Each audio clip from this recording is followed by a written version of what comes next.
the thing is they don't produce as many eggs anymore. Do you use them for stock then? Or do you bury them? Yeah, I might edit this. No, but they're only 2 years old right now. So you have 2 years to think about their death. I'm not there yet. Boy, this has gone downhill very quickly, very dark. Welcome to the 5 à 7 podcast. I'm your host, Amy Watson. Jean-Sebastien Giguère is the chef of new restaurant H3, located in the Humanity condo building near the Place d'Armes in downtown Montreal. He worked previously as the executive chef of Toqué and at the Au Pied de Cochon Sugar Shack and Brasserie Thé before heading out to Beloeil and running the Bistrot Coureur des Bois there and its Sugar Shack in Saint-Marc-sur-Richelieu. He's now a partner in the new H3 venture with the Coureur des Bois team, which includes operations director Marc-Antoine Dion and sommelier Hugo Deschênes, who was recently named Best Sommelier of Quebec 2020. The restaurant was conceived in 2018, long before the pandemic, but the timeline has worked out that they'll be starting off by selling takeout instead of welcoming customers into the dining room. So let's talk food. It's super local, from the chickens from Giguère's own hen house and honey from his beehives, to vegetables from the Beloeil greenhouse and maple syrup from its 4,000 tap maple farm.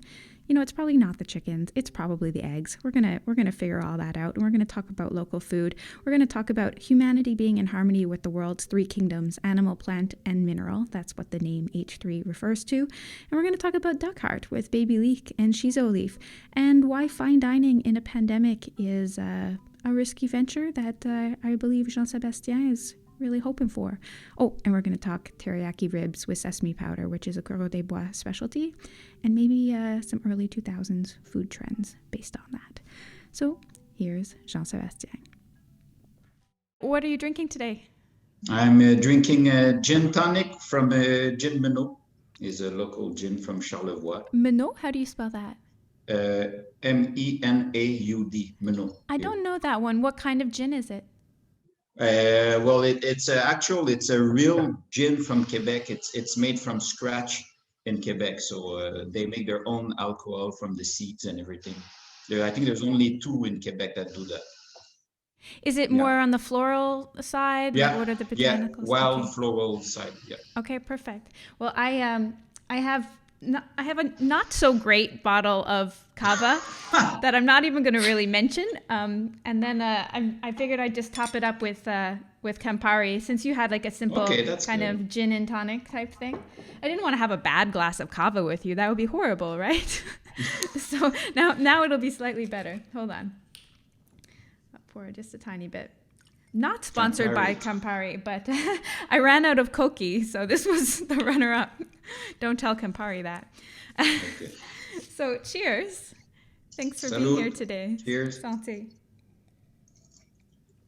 So we'll do a little lightning round, and then I want to talk about your new restaurant and your old restaurant and some of your past restaurants, actually. But what was your favorite dish growing up? Because I've never met you before. I know absolutely nothing about you, so I'm learning like everybody else. What's my favorite dish to cook or to eat? Eat. To eat? Well, I would say any homemade pasta, because I'm half Italian. Mm-hmm. I have my mother's name. Giguère is my mother's name. So every homemade pasta is my favorite dish when I go to a restaurant. Yeah. Where is your family from in Italy? My father was born in Campebasso, a village called Montorio. He arrived in Montreal when he was 5 years old.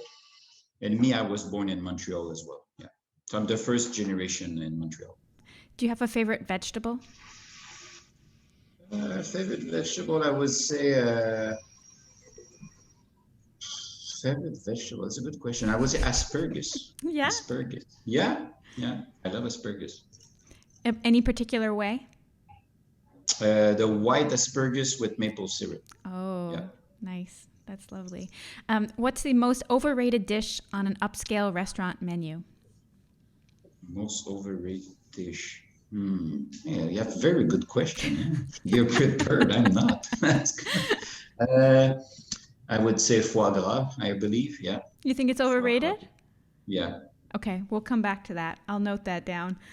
Why is you were not ready for that answer. Overrated. Well, I don't want to interrupt the lightning round because I'm really bad at getting through the lightning round quickly. It's okay. I want to come back to it. What's the dish you always order when you see it on a menu? Oh, as I said, pasta or usually any fish of the day. If it's a fish that attract me, that's what I take. Because usually it's the most fresh dish I of the feel restaurant. like so many places have a pasta on the menu and they'll have a fresh fish of the day. So how do you choose? Yeah, How do you I, choose I between them? rarely I rarely eat meat in a restaurant. I'm not a vegetarian or anything, but Uh-huh. in a restaurant I don't eat meat usually. No. How would you choose if would you choose the pasta or the fish if a restaurant had both? Uh, if the fish attract me, I'll select the fish. Yeah. And is there a hierarchy of pasta?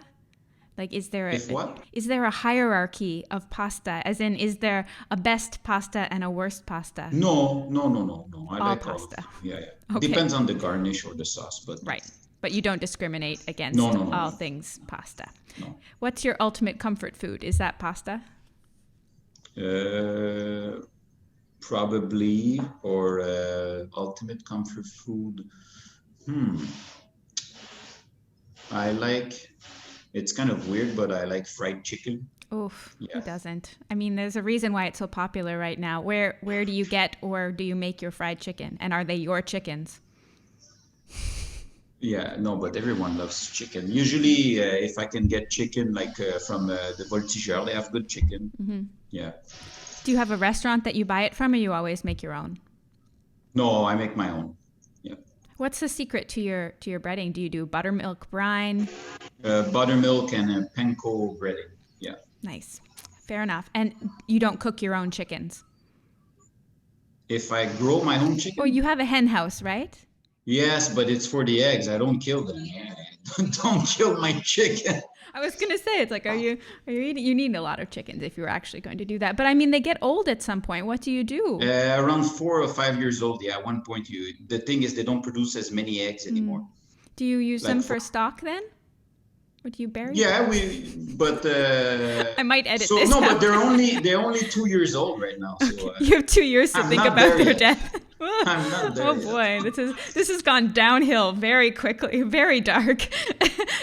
Let's make it a little bit lighter. How long have you had your hen? You've had the house. You've had the hens for 2 years. How long have you had the hen house? You built it immediately We before built it acquiring. in May 2019. So yeah, so close to a bit less than 2 years actually. Okay. A year and a half. Yeah. Okay, and then we'll come back now to why is foie gras overrated? Because those are all of my lightning round questions.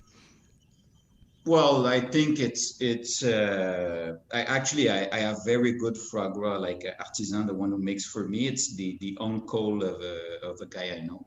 He produces our ducks and foie gras. But why is it overrated? Because I think it's expensive for what it is. Yeah. Uh, then and honestly, most of the time when we order or eat foie gras, if you eat by itself, it's at the end it's a bit boring. You always need like a garnish to come with it. So I don't know. It's my personal opinion, but I never order foie gras in a restaurant. Never. Fair enough. And I rarely put foie gras on a tasting menu. I feel it's over. Like I say, only à la carte if someone wants to try it. Okay. So I find that really interesting because you worked at Au Pied de Cochon, right? Which is Yeah. kind of like the epicenter of foie gras. Did you have that opinion before you worked there or did that come after? It came with the years, but when I work at Pied de Cochon, I started the concept of the sugar shack. I didn't work at the classic Pied de Cochon. Downtown, I yeah. think it's on Duluth. Yeah. Yeah. I only worked for the sugar shack. I started the sugar shack in 2009. There Okay. was not that much foie gras in the sugar shack. Maybe now there is. Yeah. So what did Martin Picard say when you were like, we need to start a sugar shack? Was he on board right away or was he like, that's crazy? What happened actually is I came back from Italy. I was at Tokyo. I started Tokyo from 2005 to 2013. But I went to Italy in 2009, if I'm correct, to learn how to make charcuterie. And when I came back, it was the year of the recession, right? I think economy wasn't good and Tokyo, every restaurant in Montreal was really quiet. And that's when one of my friend, Hugues Dufour, who was the head chef at the Sugar Shack, and Charles-Antoine, he called me and he said, go give them a hand. And that's how I started the Sugar Shack. Oh, But wow. back then I didn't know Martin Picard and I never knew about it. Okay. So you just came on board just for the shack? Yes. And that's the year they started the TV show and everything after that. Right. So then you were working at Taverne 1909 in Montreal and Laval in 2017, yes? Yes, I was hired to start the concept with Cara, which is now named Recipe.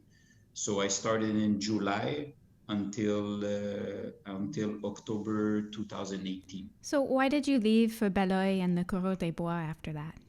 It was a headhunter I knew from a long time who approached me for 6 months to go to Coureur des Bois, which I had no idea what was Coureur des Bois, because I live in Laval. And as right now, I still live in Laval, but I go South Shore every day to work there. I started the concept of 1909 only because it was the biggest restaurant, and I'm a guy who has a lot of energy. I like new stuff. I get bored very fast. And to me, it was to start something big, and it was big. But food-wise, it was not really reflecting my vision. I was on board to bring a more like local food, fresh and everything. But the owners were more like Toronto American style, like let's do more fried food, and it did not attract me. So at one point, I just left. But it was a big challenge. It was a big challenge, big volume, man. Busy day, we could do 1,500 people a night. Wow. It's pretty big, yeah. And what about H3? How big is that? You're in the restaurant H3, now, so, or S3, yes, I don't know. H3 is a concept that when I joined Coureur des Bois to become a partner with them, I started the Sugar Shack, Cabane du Coureur. This is what attracted me to Coureur des Bois. So then we renovate Coureur des Bois before the COVID, like in 2020, March 2020. And H3 was in the plan as soon as I joined. So it's 2 years I work on this project now. So basically it's for me to come back in Montreal, but bring everything as a group, what we can offer. So from the chicken, the honey too, I have, I don't know how you say bee house. Beehives. Okay, yeah. Thank you. We make our own honey, our own chicken eggs, our own maple syrup, of course. It's me who take care of the maple syrup production. And why I came to Montreal was to offer something that have a big background. I have people with a lot of skill behind me who follow me. But it's not a big restaurant. It's on the second floor of the Humanity Tower. The restaurant itself is around 100 seats. And the lounge, where we're going to be based more on mixology, local cocktail and everything, it's 70 seats. Okay. 70 seats. And we have a patio roof terrace with a swimming pool that's going to be open this summer, which is around 70 seats as well. Okay. Yeah. So for someone who obviously is very devoted to local ingredients, like you have your hens, you have your maple syrup, you have your out of town kind of romanticism associated with the production that you do in Beloeil, why are you still so attracted to Montreal, and how do you feel about urban versus rural? Urban is fun because it's more calm. We have a big regular clientele of people who comes like mostly every 2 days to eat. So at the end, they become friends. Like they invite me to their house and we know each other for since then. But Montreal is more energetic. I would say the nightlife is better. Like Beloeil, it was anyway. Yeah, Beloeil, yes. Now I admit it's ghost town. There's absolutely nobody. Yeah, but no, for sure I prefer Montreal. Of course. You never wanted to move out to Beloeil. Would that have been too isolated for you? Yes, but that's because I have kids and they go to school in Laval. Okay. So there's the logistics. Exactly. Yeah, got it. That makes sense. And do they help with the maple taps? Because 4,000 maple taps is a lot of taps, right? No, it's not much. Actually, I have a meeting tomorrow morning because I'm supposed to grow to 8 to 10,000. So no, my goal is to reach 10,000. How you say entaille? How you say maple? Taps. Taps. Like is this entaille? Okay. Tapping. Yeah. Okay. Yeah. Okay. Yeah. So we produce around, I would say, 1,500 gallons of maple syrup a year. Purely for the restaurants, or yes. I sell, like if you want to go buy, you can buy, but that's about it. And I age it too in. Bourbon casks, yeah, exactly. I age maybe a third of the production for 1 year. And you feel that bourbon flavor really comes through? Oh, Is it a it's smokiness? fantastic. After the interview, I'll ship you one so you can try it. It's fantastic. Because I hear about that and I'm like, is it just marketing? I'm not sure. No, honestly, Really... I was surprised. Yes. Okay. And we use that to make like pastry or dessert. What I try with the maple syrup, because it's our own, I want to not order any like regular sugar, only use our maple sugar to produce like pastries and everything. Even the coffee will be Sugar Shack branded Cabane du Coureur sugar for every coffee you take at H3. Yeah. Wow. Okay. And you started the maple production there and the honey production? Because there wasn't a... Yes, but there was known before. But the restaurant was started before. The restaurant is... 5 years before me, yeah. Okay, yeah. And it had already received Wine Spectator awards, or at least yes, some because kind of nomination. my partner, my strategic partner is a wine collector, and it's his passion. He did not make his money with restaurant, but he loves restaurant. He has a big respect, so he built his personal collection from Coureur des Bois. Wow. So basically, because some people think that having a grand award is just to put money on the table, but it's more than that. You have to travel, see the vigneron, become friend with them, because if they have like a specific bottle, they will only sell to you if they like you. They don't care about your money. So yes, but before I joined, the food was okay, but it did not have any vision. It did not make any sense. So now I think we have a very strong team. So it's a nice restaurant. Honestly, I think it's a very good place. Yeah. How will you split your time between multiple restaurants? Like, where will you physically be? I'm still having problem with that. I bet. Because I have to say, I have a new project. I'm going to open a wine bar too. Where? In Beloeil. Okay. But nobody knows. Well, now people will know. Thanks for revealing it on the 5 Cassette podcast. Yes, we're going to open a wine bar probably in May, if of course we can open with the government. Yeah. And we have a couple projects to open new business in 2 years. But to split time, honestly, it's just to have good people around you to support. And my goal, honestly, is always bring them new idea and I would say like the tool to make the idea possible. So that like this, they become better. But to split the time, I try maybe, let's say, now we're starting the maple production soon, like in maybe 1 month. So I'm more at the Sugar Shack. I'm still supervising the construction of H3, because there's in the dining room, you'll see there's still some stuff to finish. And but it's easy now because we don't have a dining room open. It's only takeout. Yeah. Yeah. I mean, relatively easy. Yeah, sure. So you're talking about growing your maple production. Then you'll have to delegate to other people. You won't be able to handle all that yourself, I imagine. But how did you learn to do these things? How did you learn to take care of chickens? How did you learn to make maple syrup? How did you learn to run beehives?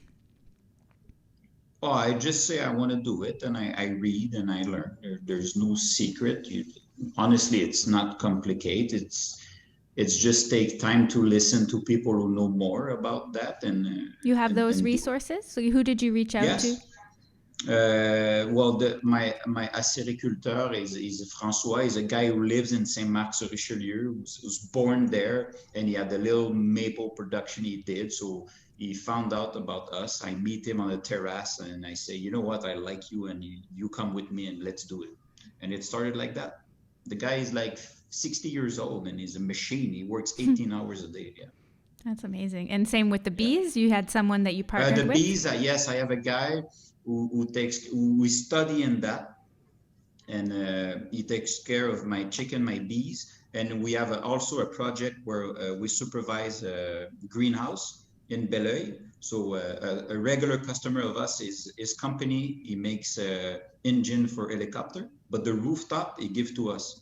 So we have a greenhouse, 2,500 square feet of greenhouse, and like 100 smart pot of 12 feet for vegetable, fruits, herbs, for all the business. And low heating costs. So he helped me with that. Yes, he helped me to supervise that. We're starting that in 1 week. That's amazing. Then let's talk a little bit more about your menus. You talked about Coureur des Bois, how you upscaled the menu, how you made it more interesting. One of the dishes that's on the H3 menu is the teriyaki ribs, I believe. That's a Sugar Shack dish, yeah. But we put it in the lounge, but it's a Sugar Shack dish we make, yeah. Okay, because it feels like such a throwback to the early 2000s, but it makes more sense if it's a Sugar Shack dish because you want that kind of more rustic fare. But then in Sugar Shack, where's the teriyaki coming from? So, like, what's your influence there? Because my chef, Chen, is Asian, he's Chinese. And I also love Pan-Asian food.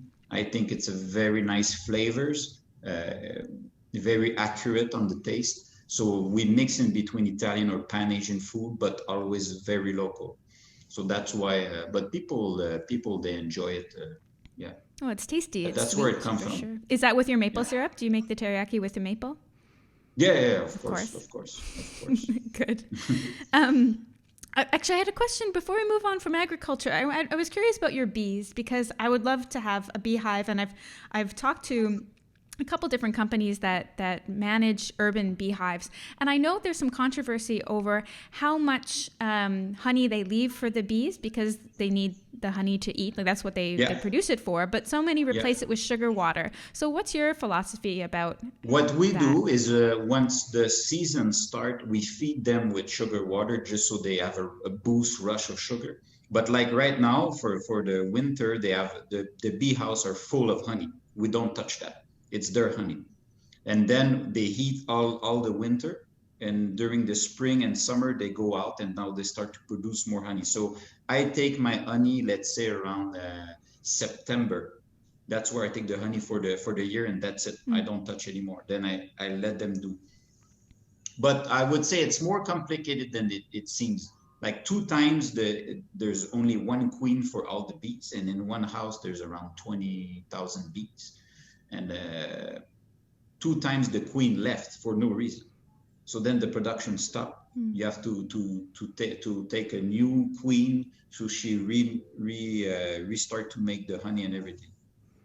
So for 1 year and a half, I had mostly no honey. And where do you get a new queen then?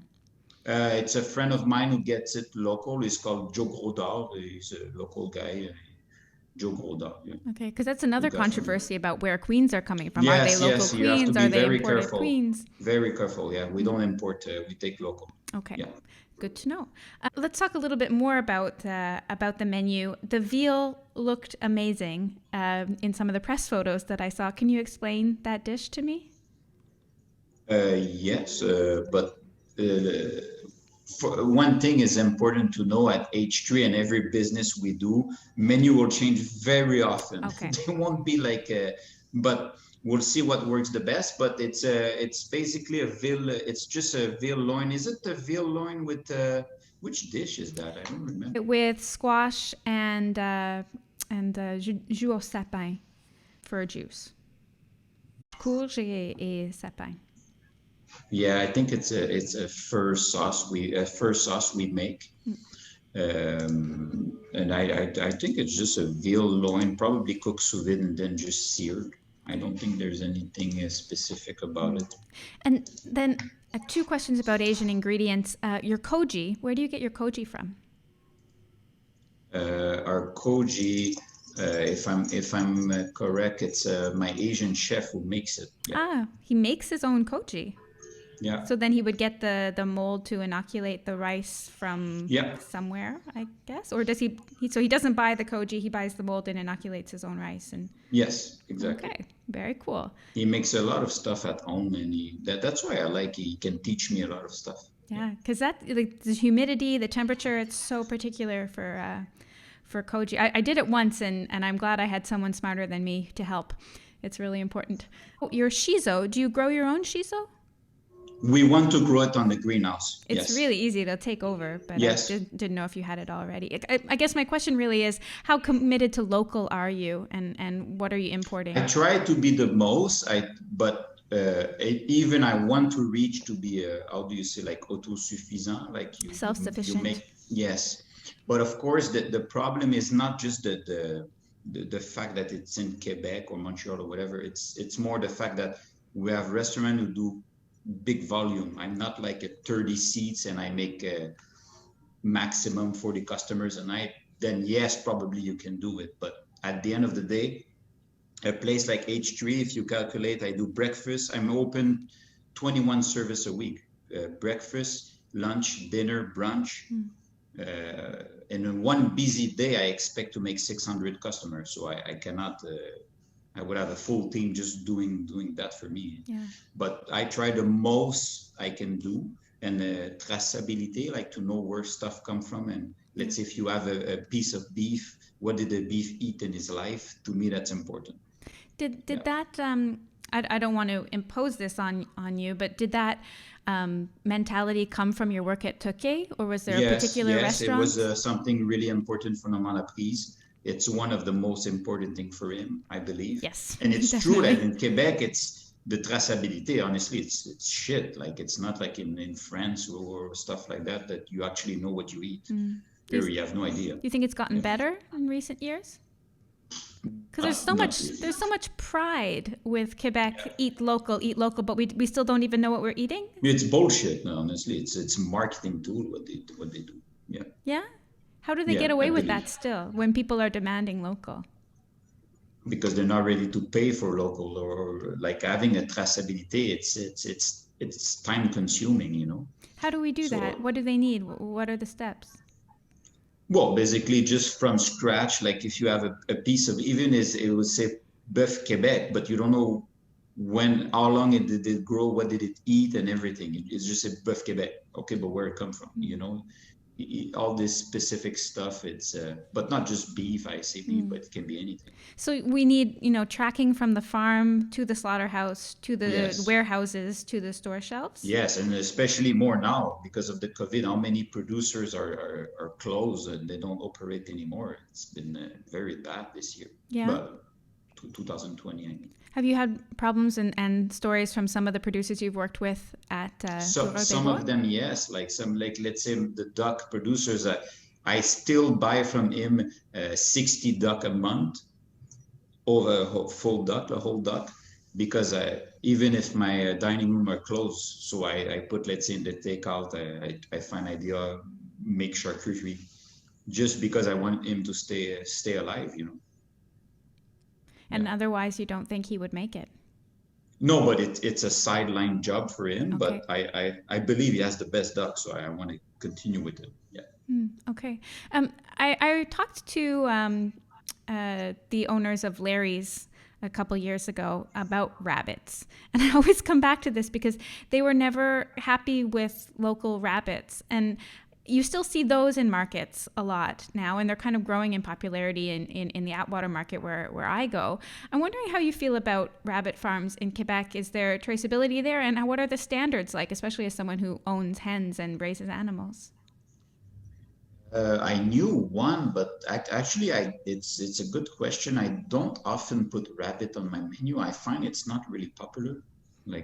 But it's more of a popularity issue than a it's like pork. Honestly, like you put that, but nobody eats it or order it. But rabbit, I knew one that actually closed, but I have no idea why. Probably you're right. Maybe the way they're done, it's not nice. I don't know actually. It's a good question. I will look more into it. Maybe my next guest will be a rabbit farmer. Then let's talk more about cabane à sucre. That's my second last question. You obviously seem very passionate about sugar shacks and the whole traditional experience, but maybe doing that a little bit more gourmet. What do you think is going to happen to all of the cabane à sucre in Quebec? I read a report from an organization that of 200 cabane à sucre that served meals, it could be cut in more than half. Well, I learned official numbers that out of the 200, 50 already like closed? Yeah. Yes, and 50 will only make maple syrup. Yeah, and could increase by next year if this season doesn't go ahead. Yes. Which it's not looking like it will, although some people are trying. Yes, but then I know there's something big coming about cabane à sucre, but I cannot tell about it. She told me to pretty much shut up. But there's something big coming. You will see soon, like in a couple of days. Okay. And we're into it. You're involved. Yes. Great. Okay. To help and support and save the cabane à sucre industry. Because I think what a lot of people don't realize is there are maple producers that make a lot of money selling their maple, and we've had a great production for maple in the last year, and this is looking like it could be a really great year for maple production. But the cabane à sucre, that's not how they do it. They're tourism spots, and those are the ones that are struggling. Yes, of course. Well, I'm excited for that announcement. Hopefully by the time this podcast comes out, that will have been announced, and I can post a little something about that. So then my last question is, I acknowledge the hypocrisy of this question as I sip sparkling wine with Campari on a weekday afternoon. But I'm curious how you feel about fine dining right now when so many people are struggling financially these days. For example, Montreal's Food Policy Council, the SAM, said that agencies that offer food assistance like food boxes, Meals on Wheels programs, those have seen a 40% to 60% increase in requests for assistance compared to the pre-pandemic period. So opening a fine dining location right now, even if you're starting in takeout, it just seems like a foreign concept to a lot of people. How do you kind of justify that? Well, I don't see myself as fine dining, but I don't think... I think fine dining will always stay. But of course, if you, how can I say that? If you open a business, fine dining, you won't make money. You do it as a leverage, as something like it's going to end up being break even, and your other side business will make money. So there will always be fine dining, and we need a place like that. It's what makes the city grow, I believe, in the food industry. But H3 is not a fine dining place. I think it will be a very good and like local seasonal place to eat, but we're not going to be a fine dining place where it costs you too much money to eat and you have to be nicely dressed and everything. No. We want to most of the people to come see us and try us and have fun. Yeah. And you're still ambitious about your wine bar in Beloeil. Like, you still think that opening in May with terraces, I assume there'll be a terrace. I hope so, yeah. That'll work out. Well, Yes, it's a exactly. good reason to come to Beloeil. Now I want to come to Beloeil in the summer, and hopefully with people. You live in Montreal? I live in Montreal, yeah. Okay. If we're allowed to travel. Which part of Montreal? In the south. Okay. Good. Good? You don't like Do you want to see the restaurant? Yes, please show me the restaurant. I'm not sure if you're going to see well. Then I'll let you get on with your day. Okay. Do you see it well? A little bit, yeah. Beautiful tables. A lot of work going on there. Yeah. The construction people, and here is the cellar. Do you see the cellar? Oh, that's lovely. Yeah. I love the horizontal wine racks. Look, if you go inside, Gorgeous wood. you see there's a table you can eat in the cellar too. Ah, very nice. And I show you the bar. Do you see the bar? Mm-hmm. Nice setup. Who did the design again? Jean-Pierre Villot. Then on the other side, there will be the lounge, but it's still under construction. And there is like how you say, a touch screen where you can buy, if you have your condo, you can come buy your wine or your takeout food. Nice. Yeah. Convenient. So that's it. It's a beautiful space. Yes, we're proud. Yeah. We're happy. Well, thank you so much for joining me today. Is there anything else you want to mention before we go? No, but I'll invite you to the official opening. That would be lovely. It's I good. would love to be there. Thank you. Okay, thanks. Thank you for your time. Have a Bye-bye. great day. Thanks for listening to the 5 à 7 podcast. If you want to sponsor this show, get in touch on Instagram at Miss Watson, that's Miss Watson with 2 T's, or on my blog, multiculturiosity.com, which is a mouthful, so just check wherever you got this podcast for the link. Catch up on past episodes, like my conversation with Montreal chef Erin Langille, that was episode 1 of season 1, or my conversation with Chef Ria Jilks at Barbados, also in season 1, where there's also a curfew in place in Barbados. So if you need a little bit of comfort, there's that, I suppose. Subscribe on Apple Podcasts, Google Podcasts, or Pocket Casts, or follow on Spotify or YouTube, or just stream any episode of this show on my blog, multiculturosity.com. For links to everywhere that Jean-Sebastien and I mentioned, check out the show notes wherever you got this podcast. And until next week, sip something delicious wherever you are.